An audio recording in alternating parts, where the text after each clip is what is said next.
श्री गुरुदेव दत्त. नमस्कार मंडळी. भगवान दत्तात्रयांची जयंती म्हणजेच भगवान दत्तात्रयांचा जन्मोत्सव. ही दत्त जयंती केवळ महाराष्ट्रातच नाही तर संपूर्ण भारतामध्ये खूप आनंदाने साजरी केली जाते. भगवान दत्तात्रयांच्या जन्माची कथा आपल्या सर्वांना माहीत आहे. अत्रि ऋषी आणि अनुसया माता यांच्या पोटी भगवान श्री दत्तात्रयांचा अवतार झाला. अनुसया मातेच्या पातिव्रत्याची महती ही तिन्ही लोकांमध्ये गाजत होती.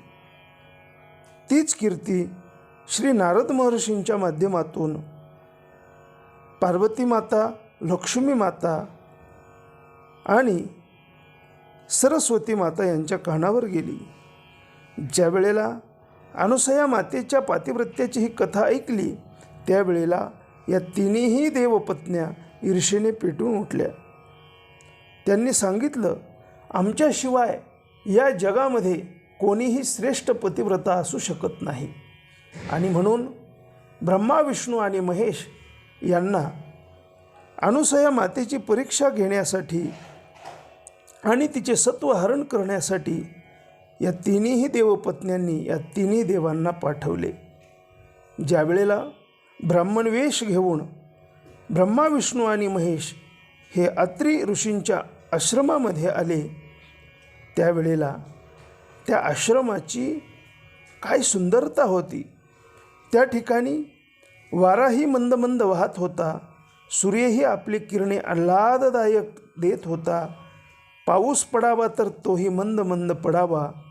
ज्या ठिकाणी विरोध स्वभाव असणारी पशुपक्षीसुद्धा आनंदाने एकत्रितपणे खेळावी असा तो आश्रम.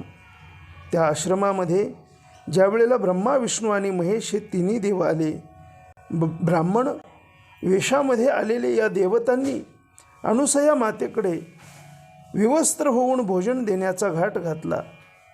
कारण तिचे पातिव्रत्य हरण करायचे होते. काय करावं या चिंतेत असताना अनुसया मातेने अत्रि ऋषींनी दिलेले पाणी या तिन्ही देवांच्या अंगावर शिंपडले आणि ब्रह्मा, विष्णू, महेश हे बालस्वरूपामध्ये प्रगट झाले. त्यांची अपेक्षा होती की आम्हाला विवस्त्र होऊन भोजन द्यावं आणि म्हणूनच त्यांची अपेक्षा पूर्ण करण्यासाठी अनुसया मातेने त्यांना स्तनपान करवले.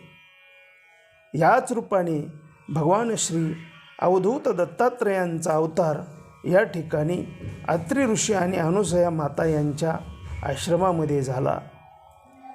श्री गुरुदेव दत्त. दिगंबरा दिगंबरा श्रीपाद वल्लभ दिगंबरा. दिगंबरा दिगंबरा श्रीपाद वल्लभ दिगंबरा.